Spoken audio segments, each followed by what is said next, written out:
Ողջույն սիրելիներս, այսօր պատրաստելու ենք ամենաարագ, մատչելի եւ հագեցնող նախաճաշներից մեկը հացով ծվածեղ։ Իդեպ մեր մանկության ամենասիրելի նախաճաշներից մեկն էր սա եւ պատրաստման ընթացքը շատ արագ է եւ նաեւ երեխաներն են շատ սիրում։ Դե ինչ, սկսենք պատրաստելը։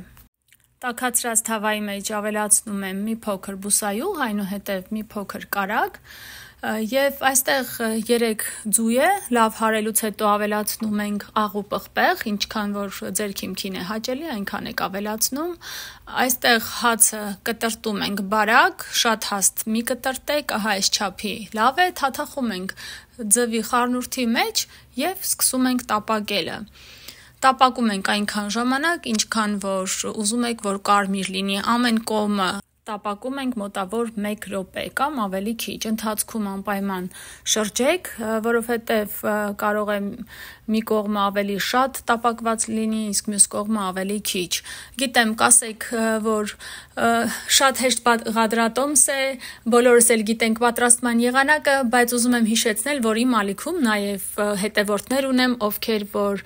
նոր են սկսում խոհանոցում ինչ-որ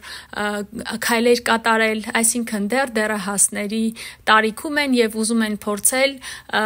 շատ հեշտ ու մատչելի բաղադրատոմսեր։ Սիրելիներս, ովքեր որ նոր են ուզում խոհանոցում ինչ-որ մի բան պատրաստել, սկսեք հենց այս նախաճաշով։